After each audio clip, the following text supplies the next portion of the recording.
Hello guys, എല്ലാവർക്കും മഹാലക്ഷ്മി പുത്തൻ എപ്പിസോഡിന്റെ വിശേഷങ്ങളിലേക്ക് സ്വാഗതം. അങ്ങനെ നമ്മുടെ ഇന്നത്തെ എപ്പിസോഡിൽ നമ്മുടെ മേഘനാഥനെ കൈയോടെ പൊക്കുകയാണ് ആര്? നമ്മുടെ സ്വന്തം മഹാലക്ഷ്മി അല്ലേ.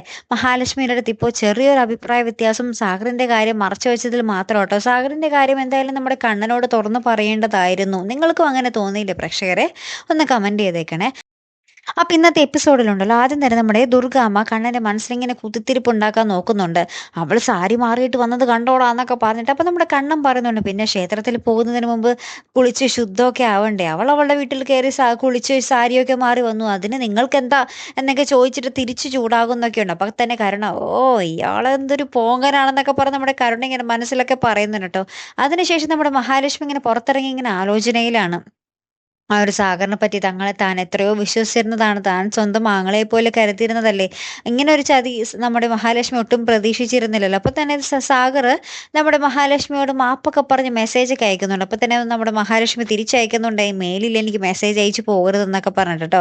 അപ്പൊ പിന്നീട് നമ്മുടെ കണ്ണൻ നമ്മുടെ മഹാലക്ഷ്മി അന്വേഷിച്ച് വരുന്നുണ്ട്. അപ്പൊ കണ്ണനോട് നമ്മുടെ മഹാലക്ഷ്മി ചോദിക്കുന്നുണ്ട്, ഈ അമ്മാവന്റെ മകൻ എങ്ങനെയാ സ്വഭാവം എന്നൊക്കെ ഇങ്ങനെ ചോദിക്കുന്നുണ്ട്. കാരണം നമ്മുടെ ദേവി പറഞ്ഞല്ലോ, ആ അമ്മാവന്റെ മകനാണ് അപകടം പറ്റിയെന്ന് പറഞ്ഞപ്പോൾ പറഞ്ഞല്ലോ, അയാൾ ഇവനയിലും വലിയ വില്ലനാണെന്നൊക്കെ പറഞ്ഞല്ലോ. അപ്പോൾ നമ്മുടെ മഹാലക്ഷ്മിക്ക് നമ്മുടെ ആ മേഘനാഥന്റെ സ്വഭാവത്തെ പറ്റി അറിയാനുള്ള ഒരു വ്യഗ്രത. അങ്ങനെ നമ്മുടെ ഇപ്പൊ കണ്ണൻ പറയുന്നുണ്ട്, ആൾ ഇച്ചിരി തരികിടയാണ്, ഒരു പെണ്ണിനെ ഇഷ്ടപ്പെട്ടാൽ പിന്നെ ആ പെണ്ണിന്റെ പുറകെ നടക്കും, പോലീസ് കേസൊക്കെ വരെ ആയിട്ടുണ്ട്, പെണ്ണുങ്ങളെ ശല്യം ചെയ്യുന്ന സ്വഭാവക്കാരനാണെന്നൊക്കെ ഇങ്ങനെ പറയുന്നുണ്ട്. അപ്പൊ തന്നെ നമ്മുടെ മഹാലക്ഷ്മിക്ക് ഏകദേശം മനസ്സിലൊരു സംശയമൊക്കെ വരുന്നുണ്ട് കേട്ടോ. അങ്ങനെ തന്നെ നമ്മുടെ മഹാലക്ഷ്മി പിറ്റേ ദിവസം ആ മാർക്കറ്റിൽ ചെല്ലുക.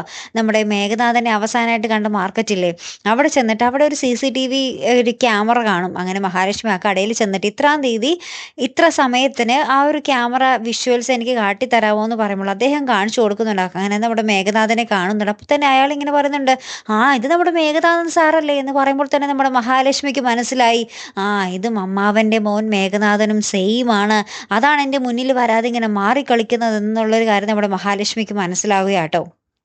ഏറ്റവും ഒടുവിൽ നമുക്ക് കാണുവാൻ സാധിക്കുന്ന കാഴ്ച, നമ്മുടെ മേഘനാഥൻ നമ്മുടെ സാഗറിനെ വിളിച്ചിട്ട് പറയുക, നീ രണ്ടും കൽപ്പിച്ച് ഓഫീസിൽ പോകണം, അവിടെ എന്തായാലും മഹാലക്ഷ്മി കാര്യങ്ങളൊന്നും തുറന്ന് പറഞ്ഞിട്ടുണ്ടാകില്ല, അതുകൊണ്ട് നീ അവിടെ ചെല്ലണം, പഴയതുപോലെ തന്നെ നിൽക്കണം എന്നൊക്കെ പറയുമ്പോൾ നമ്മുടെ സാഗർ തിരികെ ഓഫീസിലേക്ക് ചെല്ലുവാണ്. അപ്പോൾ അവിടെ ചെല്ലുമ്പോൾ നമ്മുടെ കണ്ണൻ ക്യാബിനിലേക്ക് വിളിപ്പിക്കുന്നുണ്ട്. അപ്പോൾ നമ്മുടെ സാഗർ ആകെ പേടിച്ചിരിക്കുക, കണ്ണൻ സാർ എന്തിനാണ് എന്നെ മുറിയിലേക്ക് വിളിപ്പിച്ചതെന്നൊക്കെ പറഞ്ഞ് നിൽക്കുമ്പോൾ നമ്മുടെ കണ്ണൻ വിളിപ്പിക്കുന്നത് വേറെ ഒന്നിനെ ആയിരിക്കില്ല. കണ്ണൻ പറയുന്നുണ്ട്, സാഗറിന് ഇന്ന് ഫസ്റ്റത്തെ സാലറി തരുന്ന ദിവസമാണ്, അത് മഹാലക്ഷ്മിയെ കൊണ്ട് തരിക്കുന്നതിൽ കുഴപ്പമൊന്നുമില്ലല്ലോ എന്നൊക്കെ ഇങ്ങനെ പറയുന്ന ഒരു രംഗങ്ങൾ തന്നെയാട്ടോ.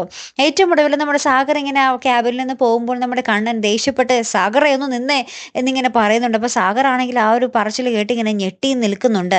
ഇനി നമ്മുടെ കണ്ണൻ എല്ലാം അറിഞ്ഞിട്ടുണ്ടാകുമോ, ഈ സാഗറിന്റെ പിന്നിൽ മേഘനാഥനാണെന്നുള്ളൊരു കാര്യം നമ്മുടെ മഹാലക്ഷ്മി നമ്മുടെ കണ്ണനെ അറിയിച്ചിട്ടുണ്ടാകുമോ? അങ്ങനെ പല പല ചോദ്യങ്ങളാട്ടോ. മിക്കവാറും ഒന്നും നടക്കാൻ സാധ്യതയില്ല, എന്നാലും നമുക്ക് പ്രേക്ഷകർക്ക് ഒരു ആകാംക്ഷ അല്ലെ. എന്തായാലും കാത്തിരുന്ന് തന്നെ കാണുമ്പോൾ അടുത്തൊരു വീഡിയോ വരുന്നത് വരയ്ക്കും ഗുഡ് ബൈ.